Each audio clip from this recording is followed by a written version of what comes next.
Wacana pengetahuan ilmu, sikap, dan strategi yang sudah dijalankan Mas Asanto dengan jaringannya dan timnya sejak 212 itu sudah 2 langkah di depan Maya.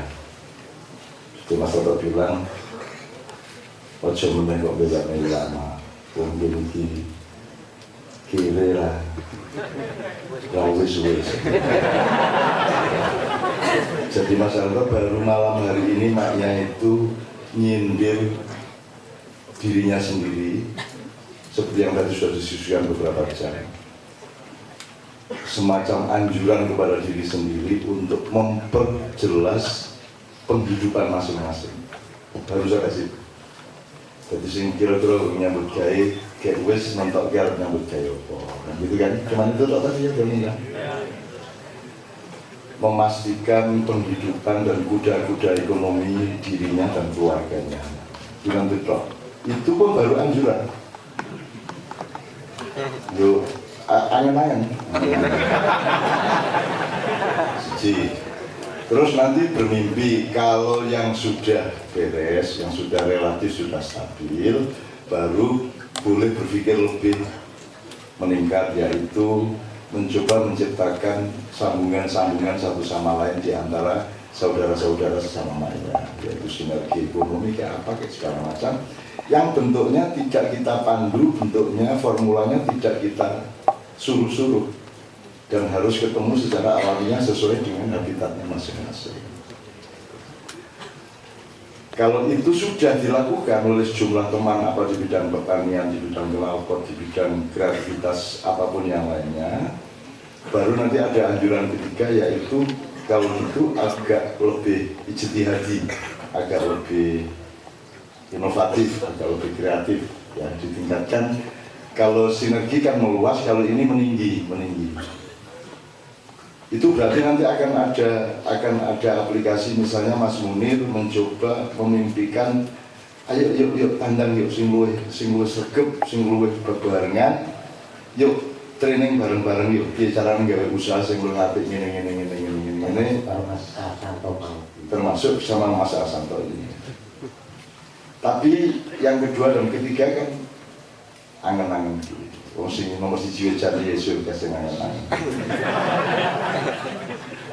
Ini saya baru ngomong sedikit, ini belum saya, kenapa kok kita ada anjuran itu mulai habis Idul Fitri ini. Kemudian tadi kita sebut itu yang wajib sekarang dalam tanda petik, kita mewajibkan diri untuk mempertegas. Karena aku ketemu konco-konco kabeh to ya, ono sing dodolan apa, dodolan sing dadi gawe apa, karyawan apa, macam-macam anak-anak kokeh bukan di ono di bandara, ono di warung, ono di pinggir jalan, ono banyak sekali macam-macam. Itu pun orang mergo arep sugih, orang mergo arep ngelawan Yahudi, orang ning pokoke kowe iki dikongkon training sedelet ning dunya iki wala tamsa masih bakal ning dunya ngono kira-kira aja nganti ora mangan. Jadi kita ini sangat rendah cita-citanya, itu pun tidak tercapai.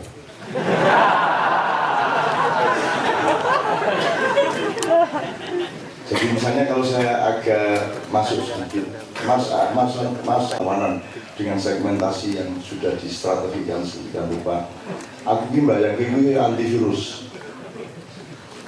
Jadi ini harddisk file-filenya aplikasi itu kalau virus sudah buangan kayaknya beliau bikin antivirus gemet ngeliwatin godok diwi kan gitu kan tuku tombol diwi, bolonnya diwi, umatnya diwi dengan impian besar upamane zakat ki kompak setahun iso 20 triliun mau gitu.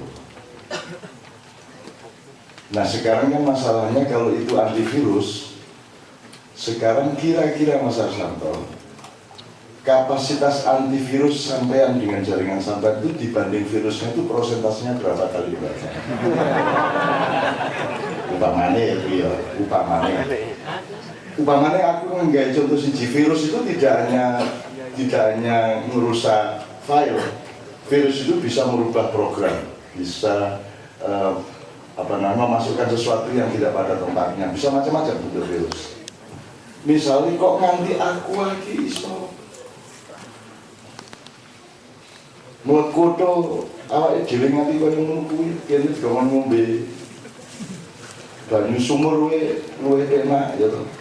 Tur kuwi 20 triliun cash dikirim ke London, Prancis, perusahaan Prancis terusnya. Kok iso kuwi lho? Kok njur rakyat cilik kaya kowe iki kon nglawan iki lho. Kan kudune ora iso nang perusahaan kaya ngono ning Indonesia, ku sing salah sapa? Oh sing salah partisine. Jadi iki sing ditugasi untuk pegang harddisknya ini ya. Yang membuat Mas Arsanto dan teman-teman bikin antivirus dan luar biasa mulianya dan itu membuat sampai masuk surga. Ini kalau malaikat sih lo tunggu guyu.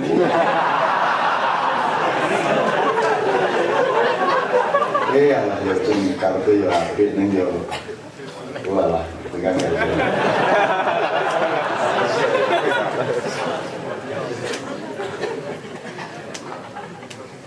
Kuwi harddisk iki wis damage. Harddisk iki wis bosok iki. Jadi masalahnya nek kowe sregep ngulbokke antivirus, kowe ngerti-ngerti antivirusnya ora mlaku jebol harddisk iki wis ora iso metu kae, ora iso metu C-ROM ora iso. Defendernya Mac juga udah ndak keluar. Kayak kan kudu ganti harddisk. Kan gitu kira-kira. Kayak orang kudu ganti harddisk iki ketok iki. Ojo meneh-meneh kowe ngongkon programmer apa operator komputer sing kaya ngono kuwi. Kudu ana bocah anyar sing wis latihan makyahan lagi nyekel mouse. Misalnya maka dia tidak akan mengizinkan virus-virus besar itu masuk. Reklamasi, aqua, gitu. Pesawat swasta dijamin presiden pembeliannya, sementara armada yang negeri tidak diusahakan untuk mempunyai armada baru seperti Garuda atau Merpati sampai mati. Malah sing swasta dimanjakan sampai sekarang malah dadeke dubes ning Malaysia untuk menghancurkan AirAsia saat itu. Jadi saya kira Mas Arsanto juga perlu ada teman-teman atau si Kapten SAR, apa Mas Teddy Lesmana atau siapapun di tim Anda yang berpikir ganti harddisk pilihan. Menurut saya, ambalannya jenengan kelabraan penjenak. zakat. Zakat itu komoditas paling enak di Indonesia kok nggo ngapusi wong iki enak banget ya. Arep kompak piye wong saiki sedekah iki komoditas kapitalisme luar biasa. Arep kompak piye? Wong lembaga zakat nasional piye? Wong saiki sak kampung zakat iso dicopet to. Zakat nasional. Oke anak yatim saiki dimulyakake ning papan-papan. Apa kan? Itu Alfa dan yatim gambar apik banget ya. Aku kuwi dulu kantor gede mewah terus kok kayak nonton yatim ning Indonesia iki gak ndi bocah iki. Jangan bocah. Kok yatim kok diteges-tegeske keyatimane iki piye to ning Indonesia iki. Nek perasaanku Gusti Allah ngongkon kowe iki ngrumat anak yatim tujuannya ben ora yatim. Lah kok iki malah kok dol-dol keyatimannya. Angger poso perusahaan apa wae mesti ngundang anak yatim sing aku tahu kuwi keliling Indonesia sampai Medan, Makassar dan takjak dolanan ning ngarep. Anak-anak yatim tak jak dolanan, selawatan, nyanyi bareng tak takoni ibunya namanya siapa? Solihah. Bapak Karjo. Lu katanya yatim. Aku ini jebol rano sing yatim. Jebol ki dodol. Zakat dodolan. Doa Alfa tinggal dodolan. Coba kowe ngemiso ning arepe kantor dompet Alfa. Ngemiso kowe nek dikai. Ngemiso ora ngene wis. Mbok terus dina terus bengi kowe ngintuk manuk nelek kuwi.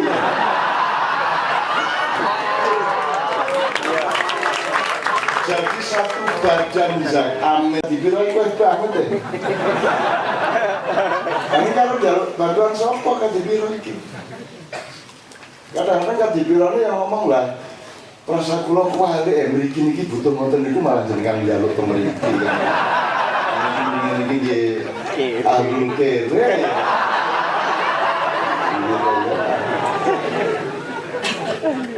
Itu. Jadi kita ini kalau ngomong virusnya itu tidak lantas keburukan itu dari luar umat Islam. Di dalam diri umat Islam itu keburukan, kedzaliman, kemunafikan, virus-virus itu penuh sesak. Di otaknya orang Islam, di hatinya orang Islam, include ulama-ulama. Jadi dosa itu tidak hanya akhlak, dosa itu juga bisa dari ilmu. Kalau kamu mengatakan ono mangga kok sebut manggis gitu, kok ilmu tapi. Nah, mangga disebut manggis itu oke banget. Oke banget dalam kasus beragama kita, terutama kalau sudah berkaitan dengan 1,5 triliun.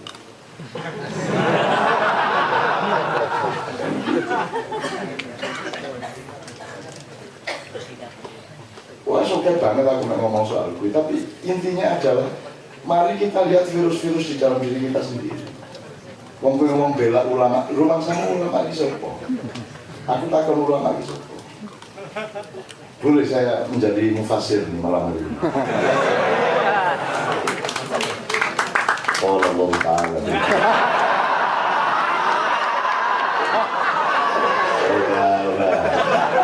Ini loh. Dia maca Quran Pak Muzamil itu ayat apa itu? Innama yakhshallaha min ibadihi al-ulama. Ya. Surat. Ya, yang penting Quran. Nah, ini sampai tak andalke Pak Mujamil saya andalkan dari tadi. Ini bagian Pak Mujamil. Iya. Pak Bagus sudah punya paket untuk malam. Saya cuma ingin merespon ini. Saya kan sudah bilang masa sampai masuk surga. Karena masuk surga itu tidak berdasarkan suksesnya kita melawan virus, tapi niatmu untuk melawan kezaliman itu sudah membuatmu masuk surga. Jadi uang HP tenan. Ini gimana malaikat sisi sendiri. Karena sing ngono siji.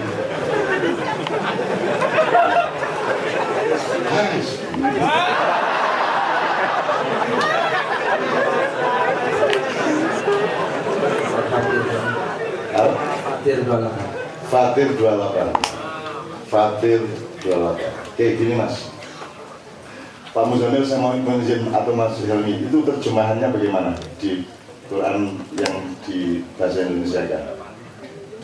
Fatir 28. Sesungguhnya yang takut kepada Allah di antara hamba-hambanya hanyalah ulama. Hanyalah ulama. Oke. Jadi ono ulama, ono pengusaha, ono camannya, ono gojek, sing wedi karo Gusti Allah ki ming ulama. Ngono ta? Terjemahannya logikane. Wes, tenang. Aku saya takon. Zaman ayat itu turun sudah ada belum ulama? Jadi yang dimaksud Allah siapa itu? Apakah Allah menunjuk gila sing wedi karo aku nek iki ora apa ngono? Apa ngono? Ataukah logikanya terbalik? Di antara hamba-hambaku yang takut kepadaku itulah yang ulama. Dan dia emang tukang sayur, dan dia emang tukang gerobak, dan dia emang apa? Ngarit, gojek, terserah. Siapapun dia, asalkan dia takut kepadaku, maka dialah ulama. Sekarang saya tanya, bagaimana Anda bilang itu ulama-ulama tanpa Anda ngecek mereka takut atau tidak? Kok kau bisa ngomong kayak ulama? Boleh. Tidak keluar itu.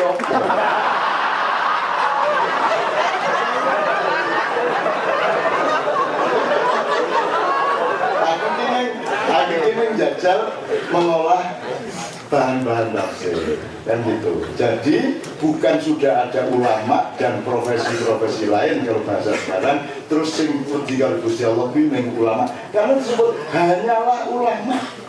Itu berarti kan sudah ada subjek ulama dan subjek-subjek yang lain. Wong terjemahannya hanyalah ulama kok. Ada nggak kata hanyalah di ayat itu? Pak Muzamil? Ada nggak kata hanya di situ? Nama itu sana. Ya, ya.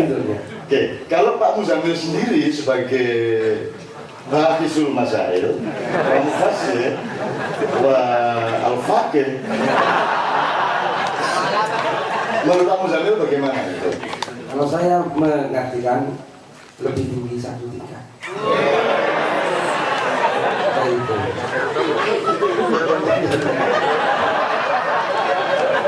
Berarti kan yang ada itu sesungguhnya yang takut kepada Allah dari hamba-hambanya hanyalah ulama. Itu yang versi ini. Terus panjenengan orang yang takut kepada Allah itulah ulama. Assalamualaikum warahmatullahi wabarakatuh. Itu namanya usul. Soal tingkat lebih tinggi, tidak apa-apa asal merasa. Oke. Tapi gini Pak Muzamil, ini kita harus teruskan tafsir ini gini. Itu sama dengan atiullah wa atiur rasul wa ulil amri minkum. Kalau dia bermakna tidak seperti yang selama ini diartikan, itu kan apa tadi? Ati Allah wa ati Rasul wa ulil amri minkum. Tapi Allah menyebut Allah dengan atiu, Rasul dengan atiu, ulil amri tidak dengan atiu. Pasti ada maksudnya kan gitu. Jadi kalimat-kalimat seperti ini kita perhatikan dan selama ini kita ngerujur aja, kita tidak Wa minan nasi wat tawabbi wal an'ami mukhtalifun alwanuhu kadzalik. terus Innama yakhshallaha min ibadihi ulama. Innallaha azizun ghafur. Oke. Artinya. Dan demikian pula di antara manusia, makhluk bergerak yang bernyawa dan hewan-hewan ternak ada yang bermacam-macam warnanya atau jenisnya. Di antara hamba-hamba Allah yang takut kepadanya hanyalah para ulama. Sungguh. Kalau ayat sebelumnya, saya ingin ada environment of the context. Alam tara anna Allah anzala minas sama'i ma'an fa akhrajna bihi samaratin mukhalifatan. Langsung bahasa Indonesianya. Tidakkah engkau melihat bahwa Allah menurunkan air dari langit? Oke. Lalu dengan air itu kami hasilkan buah-buahan yang beraneka macam jenisnya. Terus. Dan di antara gunung-gunung itu ada garis-garis putih dan merah yang beraneka macam warnanya, dan ada pula yang hitam pekat ya. Terus ya, yang bermacam-macam warna dan jenisnya. Hubungannya makhluk-makhluk, hewan-hewan tadi sama penjelasan mengenai ulama itu kira-kira apa? Nah itu.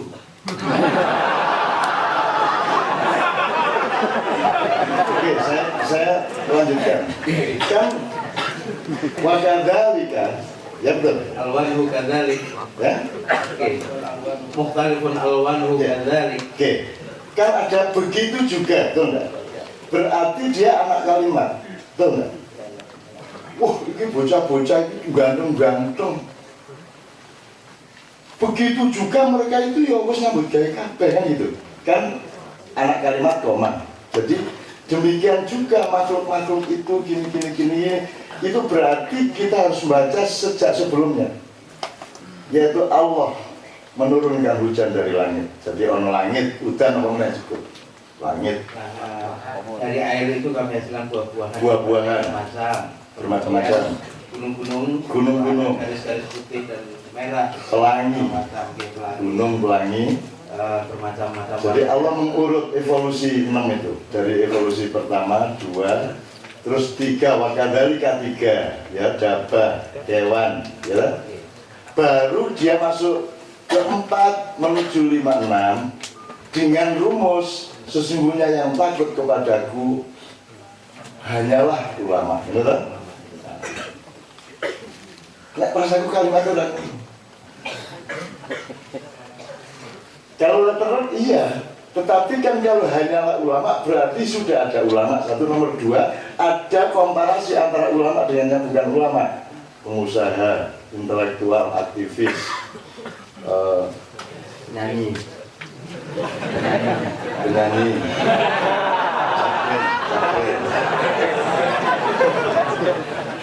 ya, dan seterusnya. Jadi ternyata ayatnya dimulai waminas samai, ya. Mas Yami, wa minas samai. alam tara anna Allaha anzala minas sama'i ma'an. Alam tara anna Allaha anzala minas samai ma'an. Apakah engkau tidak melihat bahwa dari langit itu Allah menurunkan air? Kira-kira langit, banyu, woh-wohan, gunung, pelangi itu hubungannya karo ulama apa? Kok njur bar kuwi kok njur ngomong bar ngomong alam, njur ngomong kewan, njur ngomong ulama di antara manusia. Kuwi piye alur konteksnya bagaimana? Benang merahnya.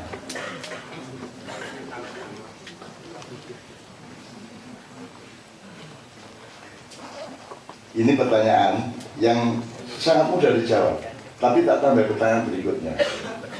Wong wedi kuwi akibat apa sebab? Akibat. Misalnya kue wedi apa misalnya gitu. Upamane kue wedi apa? Ulo. Wedi ulo kan ana sebabnya apa sebab kue wedi ulo? Berbisa. Lalu masamu kue ora?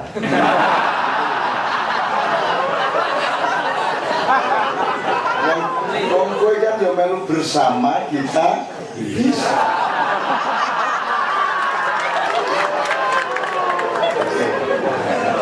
Oke, jadi saya kembalikan kepada pertanyaan loh, apa hubungannya curah hujan dari langit, buah-buahan yang bermacam-macam, terus pelangi, kemudian gunung dengan garis-garis warna merah putih, ada juga yang hitam pekat, baru kemudian dabah, dan an'am. Itu hubungannya karo ulama ki opo?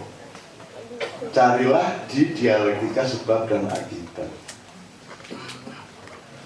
Jadi kalau saya mau ringkas Pak Muzamil, yang disebut ulama adalah orang yang menghayati alam,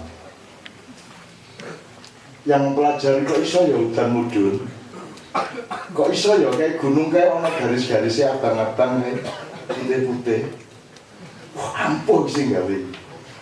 Kok iso ya kewan no. Nek nguyo sikile enggak siji.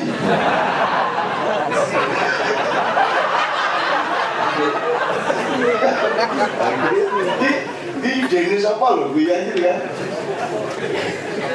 Kok bisa ya? Kan gitu kan?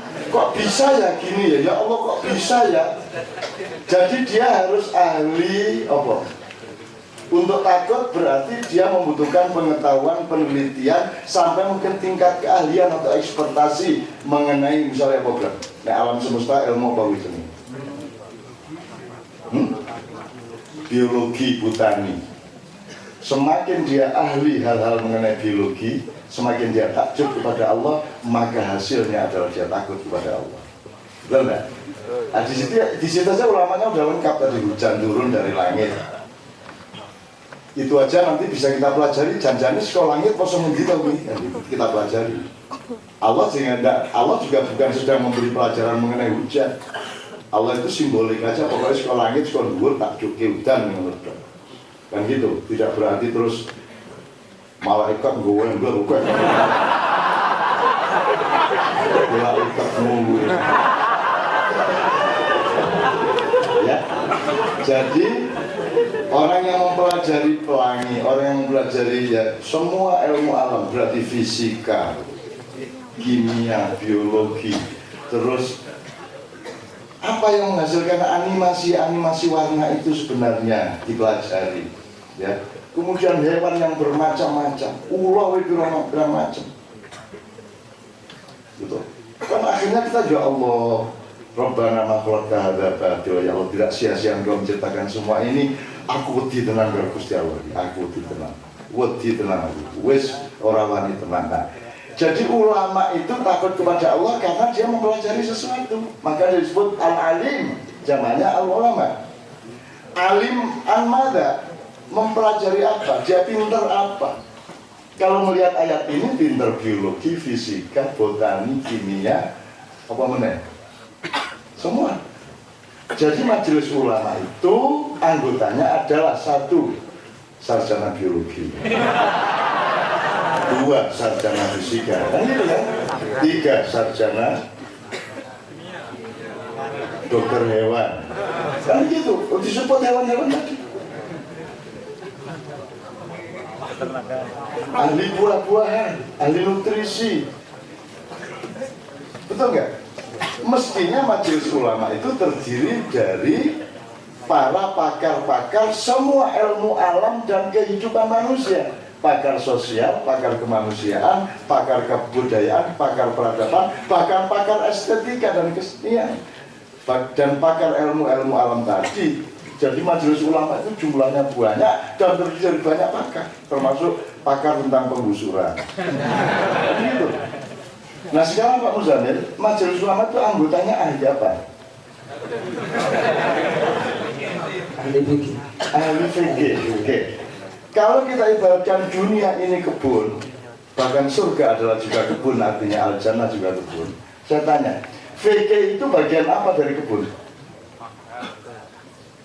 Yang paling gampang kita lihat aja. Dari kebun itu yang paling yang fikih itu apanya dari kebun itu? Pagarnya. Meskipun tetap ada fikih menanamnya, nek ngicik jagung jerumnya 10 cm misalnya gitu ya, nek kue jidar, itu jidar kue jiso nih orang jidar itu dari kata garis bahasa Arab. Jidar itu kue ngambil tadi ki orang maju nih mundur ini ki jahat ini ya karena sudah ada tali garis itu. Jidar itu tali, jidar itu artinya menarik tali untuk kamu jadikan pedoman menanam sehingga padinya akan lebih produktif daripada nek kue waton. Ya. Itu juga fikih. Tetapi katakanlah kita ambil yang umum saja bahwa kalau dalam kebun dalam urusan kebun, fikih adalah pagar. Betul ya? Saya tanya kepada Anda semua, orang berkebun itu nomor satu bikin pagar apa bercocok tanam? Harus ada pagar, harus ada galeng. Neng kuwi utama apa ora utama? Sing utama ki apa wong berkebun? Sing ngurusi nandur. Kan kadang urusannya gawe pagar. Ki garis bid'ah. Ki pagar sesat. Ki pagar radikal. Gimana? Iki pagar syirik. Kamu jadi kebun wong Islam iki isine pagar. Sak kebun pagar kabeh.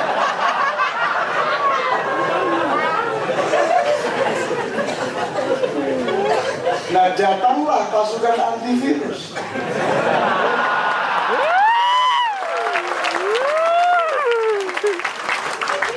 Sekarang kita tahu bahwa antivirus ini seharusnya membawa pasukan-pasukan lain yang memanage mana pagarnya, seberapa kadar pagar diperlukan, dan wilayah mana saja yang urusannya adalah bercocok tanam. Yang begitu. Jadi tidak semudah itu dan tidak sesimpel itu masalah yang kita hadapi. Karena di dalam diri kita ini sendiri kokean pager. Ya. Coba mayahan angel-angel wong 40.000 teko. Kok tak kayak tanya jawab sing ditakok kecak kalau pakai terlanjur pakai tato wudunya sah apa tidak?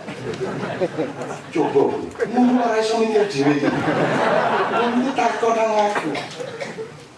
Lah rumangsane guru agama SD. Profesor.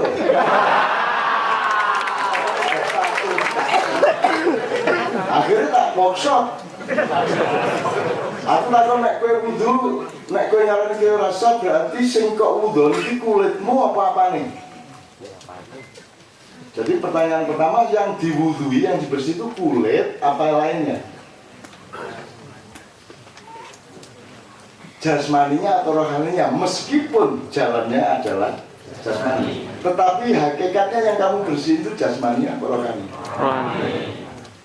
Maka kalau kamu kentut, tempat kentut itu tidak diusapi, tidak dibersih.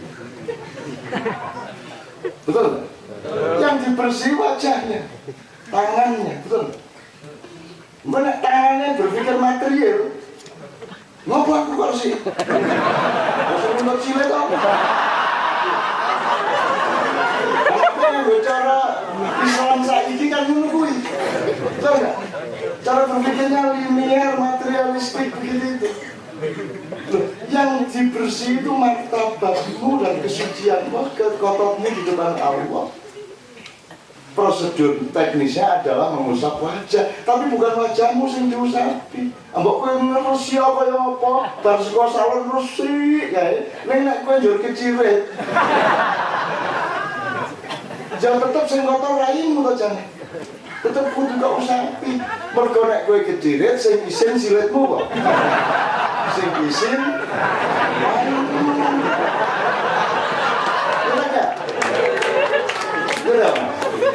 Nah, mari kita cari jarak antara jarak kontekstual atau jarak strategis antara hakikat dengan instrumennya gitu loh. Jadi antara hakikinya dengan toriknya dengan syariknya supaya sirotnya nanti tercapai. Kan sudah dengar dengan sabil, syarik, torik, sirot. Sabil arahnya, syarik jalannya sudah disediakan, torik caranya menempuh jalan itu, sirot adalah ujung yang kita capai kalau kita diridhoi oleh Allah SWT. Meskipun sabil sudah dibelokkan oleh TKI. Kamu di sini katanya gelap ya? Ya gelap tapi kan lebih mulia. Lah kamu kan nggak punya visa. Loh, visa gini dulu aja.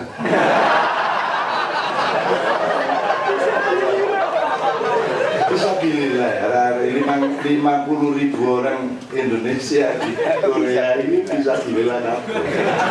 Sama Korea itu saja. Memang ke Indonesia ini. Ya Mas Yati, sampai sini akan saya akhiri. Saya tidak mengatakan Mas Arsanto enggak, itu bagus, tetap bagus. Kita kepung Mas Arsanto, Anda di wilayah situ. Tapi maknya tidak mampu melakukan seperti itu. Kowe ngongkon tukuan yang tanggamu dia orang iso tuku mereka ini belum sampai ke tingkat beli di mana. Mereka ini baru pada tingkat iso tuku pola atau pilih kan ada level ekonomi. Besok makan apa tidak, besok makan apa, besok makan di mana, yang terakhir besok makan siapa. Dan itu level ekonomi. Nah, Mas Arsanto dan teman-teman sudah pada level di mana? Sementara anak ini besok makan apa ya? Iya coba. Wih, fakta Mas. Makanya maknya ini tidak punya sponsor dan juga tidak menarik dana dari sampean. Orang tahu kok aku di kunci motornya nek jalan sedekah ini. Orang tahu. Wong kene iki wis tau ngedarke kotak iki hasil iki yo.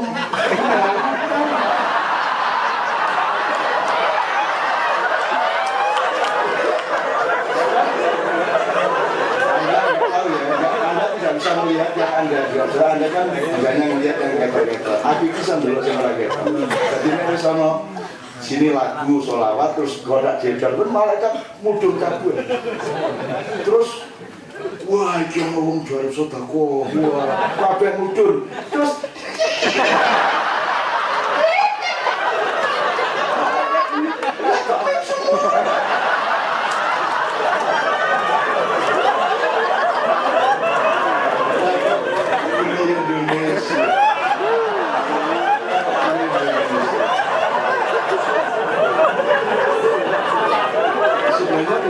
takdir malaikat ketahuan yuk buang. Dan saya itu selalu masuk setelah kotak-kotakan tidak kayak ini saya melakukan saya berhijrah. Hijrah itu bergerak, berpindah dari tidak bekerja menjadi bekerja, dari tidak rajin menjadi rajin, dari tidak kreatif menjadi kreatif. Itu namanya berhijrah. Bahwa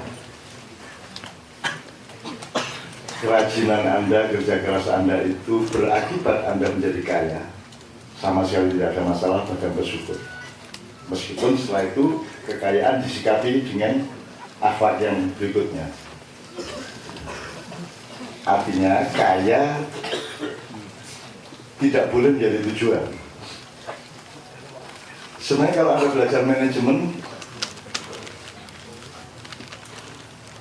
orang yang tujuannya kaya sebenarnya kalah kaya dibanding orang yang tujuannya bekerja keras, menikmati hidup, tidak mubazir waktunya, hemat, kreatif. Nanti dia pasti lebih kaya daripada orang yang tujuannya kaya. Aslinya gitu Mas.